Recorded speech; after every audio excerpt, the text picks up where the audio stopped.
ఎవరైనా real estate career start చేయాలంటే మొదటిగా సబ్ రిజిస్ట్రేషన్ ఆఫీస్లో వర్క్ చేయాలంటూ కూడా అంతకుముందు అయితే మనం మాట్లాడుకున్నాం. అలాంటిది సబ్ రిజిస్ట్రేషన్ ఆఫీస్లో 9 మెంబర్స్ ఫస్ట్ ఉండాలి అంటూ కూడా అనుకున్నాము. సో మరి 9 మెంబర్స్ తీసుకోవడానికి కారణాలు ఏంటి? మరి దీని గురించి డిస్కస్ చేయడానికి మనతో పాటు local product development organisation founder and chairman Bharat Sangam గారు ఇప్పుడు మనతో ఉన్నారు. నమస్తే సార్. నమస్తే మేడం. సార్ మరి అంతకుముందు చూసుకుంటే కనుక మనం ఒకవేళ ఎవరైనా కానివ్వండి ఈ ఫీల్డ్లో కెరియర్ స్టార్ట్ చేయాలన్నా రియల్ ఎస్టేట్లో పర్టికులర్గా మీరు చెప్పింది ఏంటంటే సబ్ రిజిస్ట్రేషన్ ఆఫీస్లో వర్క్ చేయాలి, అప్పుడు మనకు నాలెడ్జ్ వస్తుంది. ఆ నాలెడ్జ్ గెయిన్ చేసుకున్న తర్వాత మనం ఆ ఫీల్డ్లో ఎంటర్ అవ్వాలంటూ కూడా మీరు చెప్పారు. అండ్ అలాగే ఈ నేపథ్యంలో ఒక 9 మెంబర్స్ అయితే ప్రతి రిజిస్ట్రేషన్ ఆఫీస్ దగ్గర 9 మెంబర్స్ ఉండాలి అంటూ కూడా మీరు 9 మెంబర్స్ని హైలైట్ చేశారు.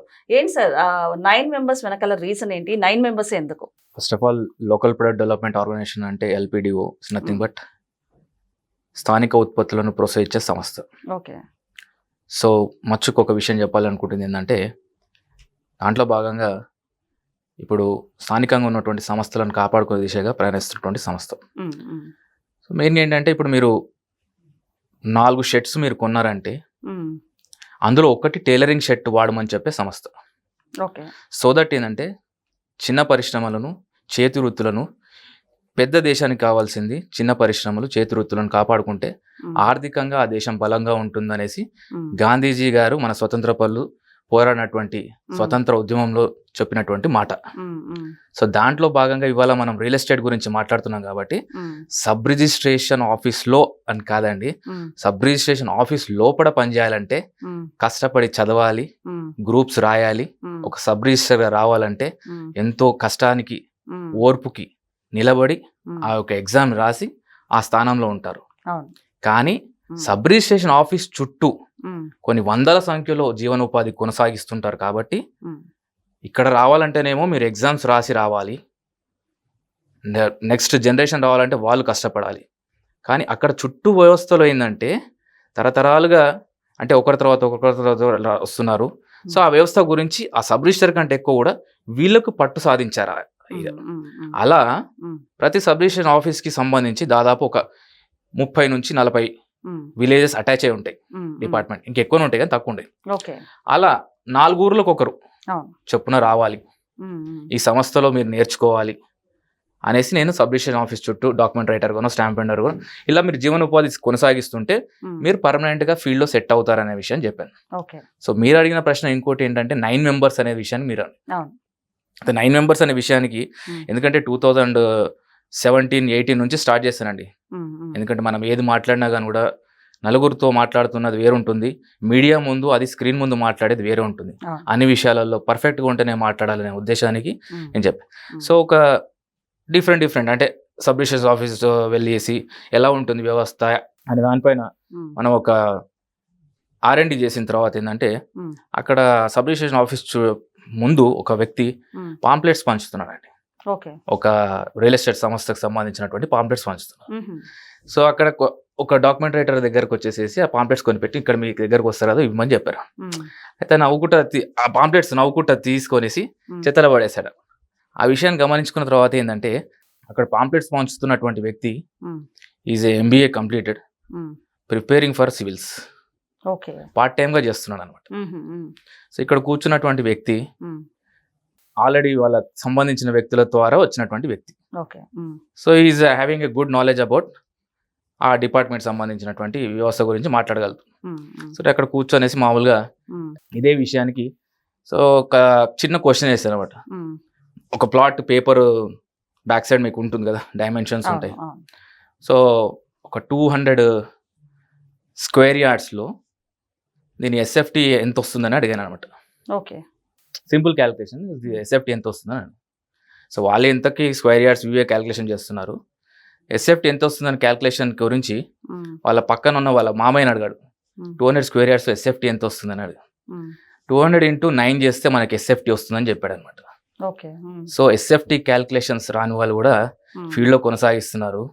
అన్ని చదువుకొనేసి వాళ్ళ యొక్క అంటే కెరియర్ అంటే వీటి గురించి ఐడియా లేకుండా వాళ్ళు ఈ పాంప్లెట్స్ ఈ రియల్ ఎస్టేట్ ఫీల్డ్లో ఇది కాదు ఫీల్డ్, ఇది కూడా మీకు ఒక ఆప్షన్.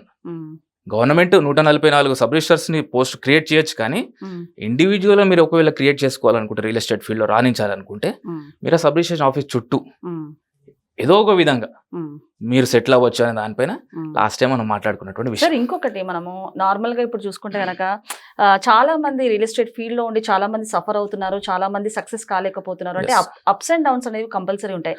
అలాంటి ఇప్పుడు కొత్తగా యువత మళ్ళీ రియల్ ఎస్టేట్ కెరియర్ లో వస్తే కనుక గ్యారంటీగా వాళ్ళకి ఇందులో అంటే స్టెబిలిటీ ఉంటుందంటారా? ఒకవేళ అప్స్ అండ్ డౌన్స్ వచ్చినా ఏ రకంగా ఫేస్ చేయాలంటారు? సో అదేనండి నేను అనేది, real estate is nothing but లాస్ట్కి మనకు సబ్ రిజిస్ట్రేషన్ ఆఫీస్ చుట్టూ, ఆ కార్యకలాపాలు మండల ఆఫీస్ చుట్టూ ఉంటుంటాయి. సో ఒక సంస్థలో మీరు పనిచేస్తున్నారంటే ఆ సంస్థపైన కోపం వచ్చినా మీరు వెళ్ళిపోవాల్సిందే, మీకు అది నచ్చకపోయినా కూడా మీరు వెళ్ళిపోవాల్సిందే. ఇక్కడ ఏంటంటే ఇండివిజువల్గా మీరు ఒక గవర్నమెంట్ ఆఫీస్లో వర్క్ చేస్తున్నట్టుగానే ఉంటుంది. గవర్నమెంట్కి హాలిడేస్ ఉంటాయి, మీకు హాలిడేస్ ఉంటాయి. గవర్నమెంట్కి మన ఏమంటారు సెలవులు అనుకోండి. అంటే గవర్నమెంట్ జాబ్లో ఇండైరెక్ట్గా మీరు గవర్నమెంట్ జాబ్ చేస్తున్నట్టుగానే ఉంటుంది ఇదంతా కూడా. అండ్ ఇంకా ఎక్కువ ఉంటుంది మీకు ఫోకస్. అంటే కొన్ని విషయాలు మనము ఆన్ స్క్రీన్లో మనం మాట్లాడలేం, కానీ మీరు ఇండివిజువల్ మీరు ట్రై చేసుకోండి, ఆ యాంగిల్లో ట్రై చేసేసి ఆ యాంగిల్లో మీరు ఒకసారి ఆలోచించండి. ఎందుకంటే చదువుకున్న వాళ్ళు అందరికీ గవర్నమెంట్ జాబ్స్ రావాలి అని అంటే కష్టం. ఇదొక వ్యవస్థ. మీ చదువుని వృధా కాకుండా రేపు పొద్దున అరే మనకు ఉద్యోగం రాలేదనేసి కాదు, ఉద్యోగ అవకాశాలు వెతుక్కు. ఎందుకంటే చెప్పేవాళ్ళు లేరు ఈ విషయం ఇంతవరకు దాకా. ఈ విషయం గురించి చెప్పేవాళ్ళు పెద్దగా ప్రచారంలో లేదు. ఆ విషయం అలాగే అలవాటు అయిపోయింది. సో మనం ఏదైనా అనుకో రిజిస్ట్రేషన్ ఆఫీస్ దగ్గరికి వెళ్తే ఇది అవుతుంది అనేసి పలానోళ్ళ దగ్గరనే పోవాలి, పలానోళ్ళ దగ్గరికి పోవాలనేసి ఆ ఫీల్డ్ని అలా సెట్ చేసి పెట్టేశారు. సో కొత్త వాళ్ళకి అవకాశాలు రాకుండా పోతున్నాయి. సో చదువుకున్న వాళ్ళు పాంప్లెట్ పంచుతున్నారు, చదువులేని వాళ్ళు ఈ దీంట్లో ఉంటున్నారు అనే దానిపైన ఒక ఆలోచనతోని కొత్త తర వ్యక్తులను తీసుకొస్తే ఎప్పుడైనా కూడా మనకి కొత్త జోష్ అనేది నింపామనుకోండి, ఆర్గనైజేషన్లో కొత్తగా వెలుగులు నింపినట్టు అవుతుంది, కొత్త వాళ్ళకి అవకాశాలు వచ్చినట్టు అవుతుంది. ఒకరిమే ఉండామంటే వేరేని పొట్టగొట్టినట్టు అవుతుంది అనే ఉద్దేశానికి సో ఆ యాంగిల్లో మీరు ఉద్యోగ అవకాశాలు వెతుక్కోండి అనే దాంట్లో భాగంగా 144 సబ్ రిజిస్ట్రేషన్ కేంద్రాలలో ఇంటూ 9 చెప్పాను కదా SFT. ఎందుకంటే మనం అంతా కూడా క్యాల్కులేషన్స్ అంతా కూడా స్క్వేర్ యార్డ్స్, SFT, స్క్వేర్ మీటర్స్లోనే ఉంటుంది మనదంతా కూడా. మరి గుంటలలో వచ్చేసరికి మీకు వేరేలా ఉంటుంది, ఎకరాల్లో వచ్చేసరికి వేరేలా ఉంటుంది.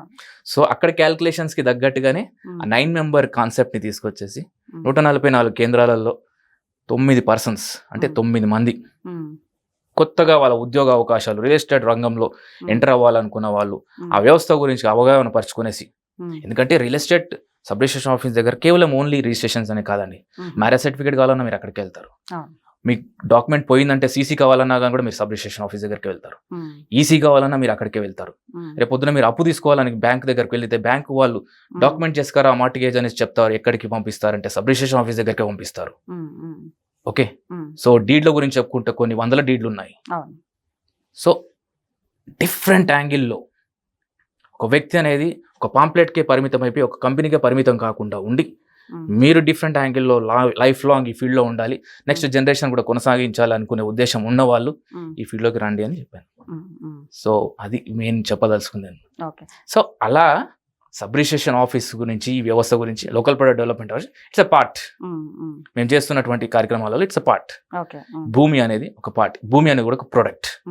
ఆ భూమికి సంబంధించినట్టు లావాదేవీలు ఎక్కడ జరుగుతాయంటే సబ్ రిజిస్ట్రేషన్ ఆఫీస్ దగ్గర జరుగుతాయి. దాని విషయంలో కాస్త మాట్లాడాలనే ఉద్దేశానికి వాళ్ళ ఉద్యోగ అవకాశాలు వెతుక్కునే విధంగా మనం తీసుకున్నటువంటి నిర్ణయం. సో మరి అంటే ఎంతో మంది చాలా మంది ట్రై చేస్తూ ఉంటారు, ఇంట్రెస్ట్ చూపిస్తూ ఉంటారు, కాకపోతే కొన్ని చూడడం వలన కొన్ని చాలా మంది ఫేస్ చేసిన వలన కొంతమంది బ్యాక్ స్టెప్ కూడా వేస్తుంటారు.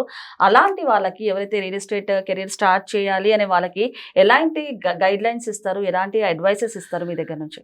సో మెయిన్గా ఏంటంటే ఈ రంగంలో ఇప్పుడు మనం 9 మెంబర్స్ అని అనుకున్నాం కదా, 9 మెంబర్స్ అని అనుకున్నాం కదా, అక్కడ ఉన్నటువంటి అధికారులు కూడా ముందుకు తీసుకెళ్ళాలి ఈ విషయాన్ని.